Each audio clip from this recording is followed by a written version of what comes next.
Mon podcast IMO. Bienvenue dans ce nouvel épisode de Mon podcast IMO, le podcast qui vous parle d'immobilier tous les jours et sur toutes les applications de podcast. À chaque épisode, un nouvel invité. Aujourd'hui, nous sommes avec Sonia Landoulsi. Bonjour Sonia. Bonjour. Vous êtes directrice du pôle patrimoine, projet et construction chez Quadral. Une foncière qui va nous présenter aujourd'hui le bureau de demain. Alors, je précise, nous faisons pas mal d'épisodes sur ce sujet. Vous n'êtes pas les seuls, évidemment, en ce moment à travailler là-dessus. La crise sanitaire a amené une véritable, non seulement hybridation des lieux de travail, mais même de la façon qu'on peut avoir de travailler. D'ailleurs, ça va être ma première question. C'est la crise sanitaire qui vous a amené à travailler sur ce type de projet, Sonia Landoulsi? Oui, clairement. En fait, ce qui s'est passé, c'est que il y a au moment de la crise sanitaire, donc il y a 2 ans, nous donc on s'est pris de plein fouet en fait.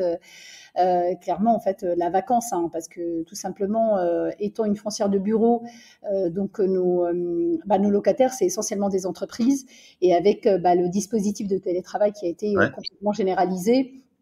Les entreprises qui sont nos locataires, en fait, se sont reposé la question de l'intérêt d'avoir autant de surface à partir du moment où, en fait, la moitié de leurs effectifs, voire 70% de leurs effectifs, en fait, étaient clairement en télétravail.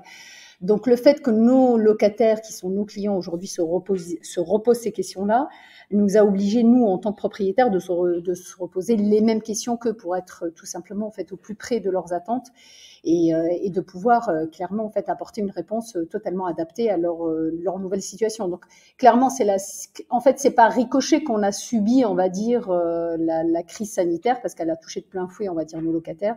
Et donc, nous, en un deuxième temps, donc, on a dû s'adapter par rapport aux nouveaux besoins. Justement, la belle illustration de cette adaptation, c'est que vous êtes propriétaire d'un immeuble dans le centre d'affaires Les Algorithmes à Blagnac et vous avez décidé de faire un appel à manifestation d'intérêt pour que ce lieu soit un lieu de travail, mais aussi un lieu de vie et un lieu ouvert sur l'extérieur. Oui, exactement, parce qu'en fait, ce qui s'est passé, c'est que suite à la crise sanitaire, donc il y a eu un véritable bouleversement sur la manière comment aujourd'hui on travaille, la façon aujourd'hui en tout cas comment une entreprise gère ses espaces. Donc c'est indispensable aussi pour nous qu'on se dise voilà les lieux de travail aujourd'hui c'est devenu un véritable en fait outil RH. Dans le sens où en fait un chef d'entreprise pour qu'il puisse ramener on va dire ses salariés vers l'entreprise et pour clairement créer de la valeur, parce qu'il faut rappeler que notamment les lieux de travail, c'est aussi en fait une façon de faire, de créer de la valeur, de créer des projets, de générer de l'innovation. Et c'était important en tout cas d'imaginer et de recréer un environnement dans lequel en fait le salarié a envie de revenir. Parce que le fait qu'il soit passé, on va dire, par un espace qui est chez lui, dans lequel finalement il y avait une sorte de confort, malgré tout un confort où il n'y a pas de transport, il n'y a pas la contrainte de savoir qu'est-ce qu'on va manger, il y a toute une sorte de contrainte finalement qui n'existe plus. Enfin, il fallait justement imaginer la manière comment on recrée un environnement qui soit non plus qu'un environnement, uniquement un environnement de travail, de production, mais que ce soit aussi un environnement, un lieu de vie, un lieu de sociabilité, un lieu de bien-être. Et donc, c'est cette manière-là où on s'est dit, voilà, aujourd'hui, comment imaginer les bureaux de demain? C'est vraiment en imaginant aussi un environnement qui soit surtout un environnement de sociabilité, de création, de rencontres, et finalement de création de valeur en fait. Donc c'est de cette manière en fait qu'on a pu aujourd'hui imaginer donc du coup les nouveaux espaces d'Euclide.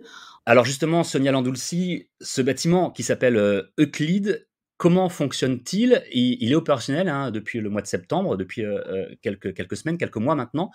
Comment fonctionne-t-il et qu'est-ce qu'on y trouve de manière vraiment concrète? Alors justement, on a lancé un appel à manifestation pour pouvoir capter des porteurs de projets, parce que justement, on change aussi de terminologie. On ne parle plus on va dire, de locataires, mais du moins des porteurs de projets qui sont en mesure en fait de proposer une offre servicielle. Donc c'était une offre qui tournait autour justement de la consommation, une offre autour du bien-être, activité bien-être, autour de la conciergerie.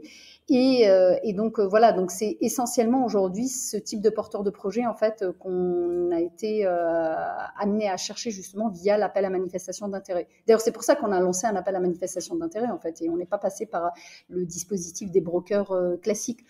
Donc aujourd'hui, donc on a un dispositif de conciergerie, on a un dispositif de restauration et on a un dispositif en fait d'activité de bien-être qui du coup, via cette offre servicielle-là, on arrive justement à aller chercher de nouveaux locataires. Donc en fait, c'est des catalyseurs en fait aujourd'hui qui font que on est dans un environnement qui justement qui offre, on va dire, qui anime l'ensemble et qui permet justement d'aller chercher des nouveaux locataires. Donc c'est important effectivement pour le locataire, c'est important aussi pour le tissu social, l'environnement urbain qui est autour des bureaux, j'allais dire de demain, mais qui finalement sont déjà les bureaux d'aujourd'hui. Oui, c'est important en tout cas qu'il y ait un écosystème qui tourne autour, on va dire, de l'attractivité, de l'offre servicielle aussi. C'est-à-dire que typiquement, voilà, aujourd'hui, des bureaux sans offre de conciergerie, je pense c'est déjà de l'ancien temps, quoi. Donc, et la crise sanitaire a accéléré ce phénomène en fait de l'offre servicielle qui doit être au niveau des bureaux, un peu comme on peut imaginer aujourd'hui l'offre servicielle qui existe dans les hôtels.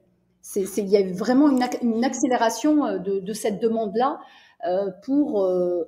qui part, entre guillemets, sédentariser les salariés pour leur bien-être. Sonia Landulsi, est-ce que vous pensez est-ce que vous envisagez que tous vos futurs espaces de travail, que tous vos futurs bureaux soient construits ou soient réadaptés même sur ce modèle? Moi, je pense que de toute façon, ça va être même le modèle qui va se généraliser quasiment sur tous les bureaux, sur toute l'offre de bureaux à l'échelle du territoire.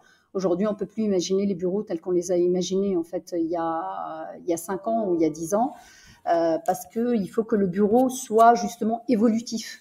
Il soit pas du tout en fait figé, parce qu'en fait les usages évoluent quotidiennement, ils évoluent et on voit bien à chaque crise en fait, c'est des accélérateurs d'usage. Et donc aujourd'hui, il faut vraiment imaginer les bureaux flexibles de manière à avoir une capacité d'adaptation très rapide. Le bureau de demain qui doit prendre en compte son environnement et qui doit surtout inciter les salariés à revenir au bureau, c'est le terme que vous avez employé tout à l'heure. Merci d'avoir répondu à nos questions, Sonia Landulsi. De rien, merci à vous. Je rappelle que vous êtes directrice du pôle patrimoine, projet et construction chez Quadral. Et c'est un sujet que nous aurons l'occasion d'aborder à nouveau, évidemment, dans mon podcast IMO. Prochain épisode où vous voulez, quand vous voulez, sur votre plateforme de podcast préférée, avec donc un nouvel invité et une nouvelle interview. Mon podcast IMO.